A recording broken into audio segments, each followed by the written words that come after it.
নমস্কার বন্ধুরা, আজ আমি আপনাদের একটি জাতকের গল্প পড়ে শোনাবো। গল্পটির নাম পুনর্বিচার জাতক।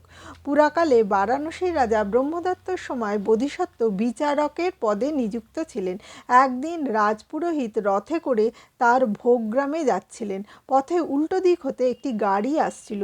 পুরোহিত গাড়ির চালককে গাড়ি ফেরাও বলে হাঁকতে লাগলেন, কিন্তু গাড়ি চালক তার গাড়ি ফেরালো না দেখে পুরোহিত ক্রুদ্ধ হয়ে তার চাবুক নিয়ে গাড়ি চালককে লক্ষ্য করে ছুঁড়ে দিলেন। কিন্তু সেই চাবুক তার রথদ্বারে প্রতিহত হয়ে তারই কপালে লাগলো। তাতে তার কপাল ফুলে গেল। তখন পুরোহিত রাজার কাছে গিয়ে অভিযোগ করলেন, গাড়ি চালক আমাকে মেরেছে, আমার কপাল ফুলে গেছে। রাজা গাড়ি চালককে ডাকিয়ে বিষয়টির বিন্দুমাত্র অনুসন্ধান না করে তাকে বললেন, তুই আমার পুরোহিতকে মেরেছিস।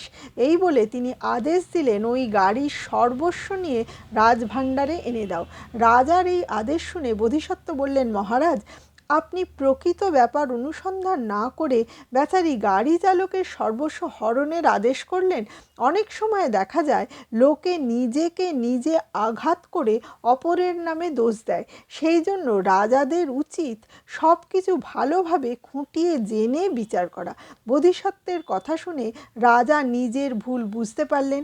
তিনি বিষয়টির পুনরায় বিচার করতে লাগলেন। আগে কেবল পুরোহিতের অভিযোগ মতো বিচার করেছিলেন বলে তার বিচার একতরফা ও পক্ষপাত দুষ্ট হয়েছিল। এবার তিনি গাড়ি চালকের মুখ থেকে সব কথা শুনলেন। তখন দেখা গেল পুরোহিতেরই দোষ। তিনি গাড়ি চালককে চাবুক দিয়ে মারতে গিয়েছিলেন এবং সেই চাবুক প্রতিহত হয়ে তার কপালে লাগে। রাজা তখন যথা ধর্ম ন্যায় বিচার করে গাড়ি চালকের সর্বস্ব হরণের আদেশ প্রত্যাহার করে পুরোহিতকে মিথ্যা অভিযোগের জন্য ভর্ৎসনা করলেন।